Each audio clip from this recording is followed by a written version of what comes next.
Well, hello everybody, Mr. Mack here. I'm so glad you came back. If you were here for chapter one of Charlie and the Chocolate Factory, one of my all-time favorite books. And the book is as old as I am. It's as old as Mr. Mack. And anyway, so we're on chapter two today. I spoke a little bit about it when I opened the book with the first chapter. But, sometimes books have artwork. Chapter books have artwork. They have artists who put, some parts of a chapter visually, portray it visually. And the artist whose pen and ink is my favorite genre, Joseph Schindelman, was the artist who did the artwork for Royal Dahl's book. And love his work, and it has a very unique look to it. His style is all his own, and that's the great thing about an artist. Each artist has their own style, and you can sometimes look at a piece of work and know just by looking at it, if it's with pencil, by the pencil stroke. If it's with the pen and ink, it's by the line. With paint, it's by the paint stroke or the use of color, or the non-use of color. You can tell what artist. The artwork in Charlie and the Chocolate Factory intrigued me as a young man.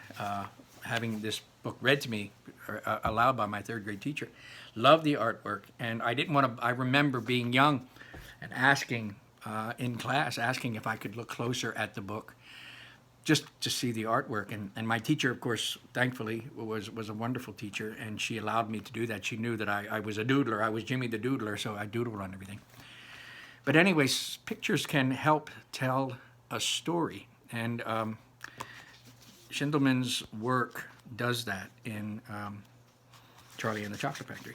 So, chapter one, we met all the Buckets, both sets of grandparents, mom and dad, and Charlie. We found out that Charlie is poor. Comes from a very poor family.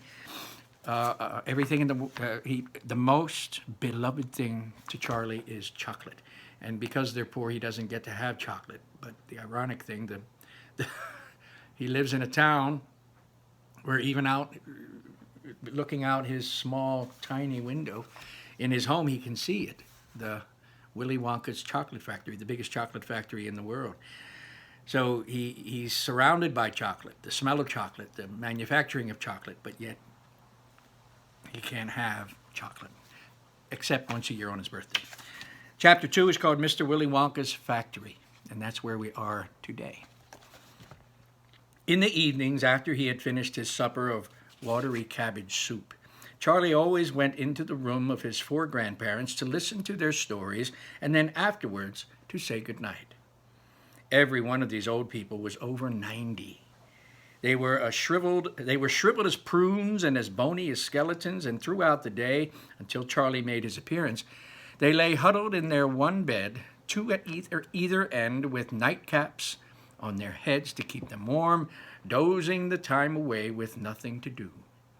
But as soon as they heard the door opening and heard Charlie's voice saying, "Good evening, Grandpa Joe and Grandma Josephine and Grandpa George and Grandma Georgina," then all 4 of them would suddenly sit up, and their old wrinkled faces would light up with smiles of pleasure, and the talking would begin. For they love this little boy. He was the only bright thing in their lives, and his evening visits were something that they looked forward to all day long. Often Charlie's mother and father would come in as well and stand by the door listening to the stories that the old people told, and thus for perhaps half an hour every night, this room would become a happy place, and the whole family would forget that it was hungry and poor. One evening when Charlie went in to see his grandparents, he said to them, "Is it really true that Wonka's chocolate factory is the biggest in all the world?" "True?" cried all 4 of them at once. "Of course it's true. Good heavens, didn't you know that? It's about 50 times as big as any other." "And is Mr. Willy Wonka really the cleverest chocolate maker in the world?" My dear boy, said Grandpa Joe, raising himself up a little higher on his pillow, Mr. Willy Wonka is the most amazing and most fantastic and most extraordinary chocolate maker the world has ever seen. I thought everybody knew that. I knew he was famous, Grandpa Joe. I knew he was very clever. Clever, cried the old man. He's more than that. He's a magician with chocolate. He can make anything he wants. Isn't that a fact, my dears? The other three old people nodded their heads slowly up and down. Absolutely true, just as true as can be. And Grandpa Joe said, You mean to say I've never told you about Mr. Willy Wonka and his factory? Never, answered little Charlie. Good heavens above! I don't know what's the matter with me. Will you tell me now, Grandpa Joe, please? Oh, I certainly will. Sit down beside me on the bed, my dear, and listen carefully. And this is the picture of them all in the bed, and little Charlie sitting in a chair right next to them, and Grandpa Joe is going to tell them the story. Love that artwork. Grandpa Joe was the oldest of the four grandparents. He was 96 and a half, and that is just about as old as anybody can be. Like all extremely old people, he was delicate and weak, and throughout the day he spoke very little. But in the evenings, when Charlie, his beloved grandson, was in the room, he seemed, in some marvelous way, to grow quite young again. All his tiredness fell away from him, and he became as eager and excited as a young boy. Oh, what a man he is, this Mr. Willy Wonka, cried Grandpa Joe. Did you know, for example, that he has himself invented more than 200 new kinds of candy bars, each with a different center, each far sweeter and creamier and more delicious than any other chocolate factories can make? Perfectly true, cried Grandma Josephine. And he sends them all to the four corners of the earth. Isn't that so, Grandpa Joe? It is, my dear, it is. And to all the kings and presidents of the world as well. But it isn't only candy bars that he makes. Oh, dear me, no. He has some really fantastic inventions up his sleeve, Mr. Willy Wonka has. Did you know that he has invented a way of making chocolate ice cream so that it stays cold for hours and hours without ever melting? You can even leave it lying in the sun all morning on a hot day and it won't go runny. But that's impossible, said little Charlie, staring at his grandfather. Well, of course it's impossible, cried Grandpa Joe. It's completely absurd. But Mr. Willy Wonka has done it. Quite right, the others agreed, nodding their heads. Mr. Willy Wonka has done it. And then again, Grandpa Joe went on, speaking very slowly now so that Charlie wouldn't miss a word, Mr. Willy Wonka can make marshmallows that taste of violets and rich caramels that change color every 10 seconds as you suck on them, and feathery sweets that melt away deliciously the moment you put them between your lips. He can make chewing gum that never loses its taste, and candy balloons that you can blow up to enormous sizes before you pop them with a pin and gobble them up. And a most secret method. He can make lovely bluebirds' eggs with black spots on them, and when you put one of these in your mouth, it gradually gets smaller and smaller until suddenly there's nothing left except a tiny pink sugary bird sitting on the tip of your tongue. Grandpa Joe paused, and the point of his tongue slowly out over his lips. It makes my mouth water, just thinking about it, he said. Mine too, said Charlie. But please go on.